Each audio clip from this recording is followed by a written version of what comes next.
안녕하십니까. 성공경매 이상훈입니다. 여러분과 같이 물건 분석 시작해보겠습니다. 여러분에게 소개해 드릴 이번 사례는 공매 물건이에요. 물건 관리번호가 2024-00410-003 인천 연수구에 있는 901호 구축 902호 두 개 물건이 일괄로 해서 한 번에 이제 진행되는 물건입니다. 전유 부분이 304.7평이에요. 전유가 304니까 공유 계약 면적하면 훨씬 더 넓겠죠. 요 물건이 지금 감정가 24억 8,400만 원인데요. 지금 최저가가 12억 4,200, 지금 50%까지 떨어진 거예요. 이 전유가 300평이 되는데 12억 4천 정도면 꽤 많이 떨어진 물건이고요. 지금 제가 볼 때 임대를 놓더라도 임대 수익으로도 괜찮은 물건이에요. 우리가 구분 건물 이렇게 뭐 101호, 201호, 301호 이렇게 1층은 다 좋아하지만 위로 올라가면 꺼리는데 위로 올라가서 해서 뭐 100평 이상 전용 이런 게 되는 물건들을 찾는 분들이 계세요. 요양원을 하기 위한 조건이 그 부동산을 자기 소유로 가져야 돼요. 그러니까 임차해서 할 수는 없습니다. 그럼 그런 분들 최소한 뭐 100평 이상, 뭐 한 전유 면적이 100평, 뭐 150평 그 이상 이렇게 원하는데 이렇게 구분 건물이 100평 이상 되는 물건이 많지 않거든요. 그러다 보니까는 희소성에서 이런 부분들의 매력이 있습니다. 주간보호센터나 이런 분들도 평수 큰 거를 임차를 할 수 있거든요. 그런 물건들이 생각보다 주변에 많지 않아서 의외로 이게 100평 이상 되는 이런 구분 건물들이 희소성 때문에 임대가도 높고 투자자 입장에서 임대 수익률이 이렇게 괜찮습니다. 주변 환경을 한번 살펴보겠습니다. 이게 14층인가 이렇게 되죠. 거기 이제 구층 건물이에요. 그럼 연수동에서도 이런 큰 평, 지금 이제 전유가 한 층이 300평이 넘는 이런 큰 건물들은 별로 없어요.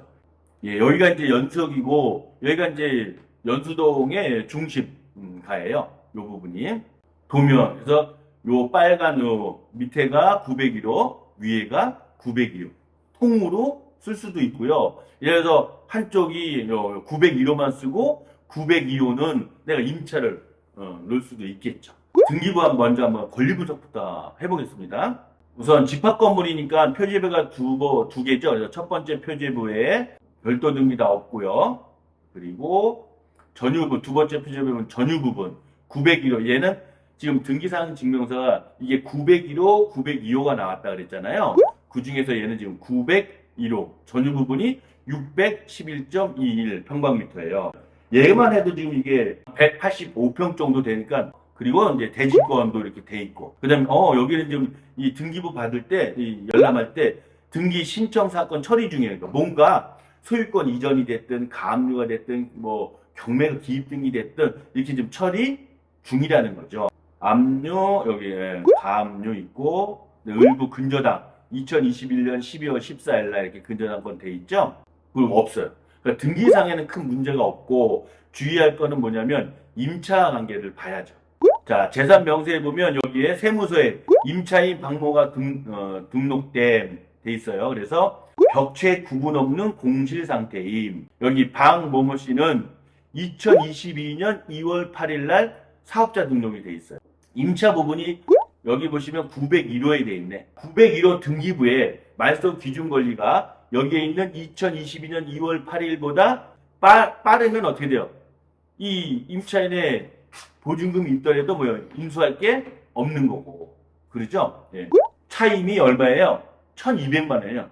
아마 예전에 여기가 병원으로 썼던 건물로 보입니다. 근저당권이 2021년 12월 14일로 되어 있네요. 임차인의 사업자 등록은 2022년 2월 8일 날. 요 상태로 보면은 말소 기준 권리인 근저당보다 임차인의 사업자 등록이 늦음으로 공매 매각으로 인하여 임차권은 소멸되니까 요 상태로만 돼 있다고 한다면 안전한 물건이겠죠. 입찰 하셔도 큰 무리가 없어 보입니다. 여러 물건들을 제가 소개해 드리고 또 꼭 주거뿐만 아니라 상가도 다양한 각도로 선입견과 편견 없이 바라보면 미처 여러분이 보지 못했던 부분들이 볼 수 있다는 것 꼭 기억해 주시기 바랍니다. 구분 건물이 1층뿐만 아니라 지상층으로 올라가도 매력 있는 이런 물건이 될 수 있다는 거죠. 요양원을 하려는 분들은 이런 집합 건물의 구분 건물도 소유권을 취득해야 요양원을 할 수 있거든요. 이런 분들은 뭐 전용 100평 이상 이런 것들 구분 건물을 좀 더 싸고 이런 물건이 있는지를 찾아다니세요. 경매가 됐든 공매가 됐든 이런 것들을 싸게 취득하여 그런 분들에게 다양하게 우리가 어필해서 성공적인 재테크를 할 수 있다는 것. 자, 이러기 위해선 제가 누누이 여러분에게 말씀드렸던 거 뭘까요? 선입견과 편견을 갖지 말자는 겁니다. 아시겠죠?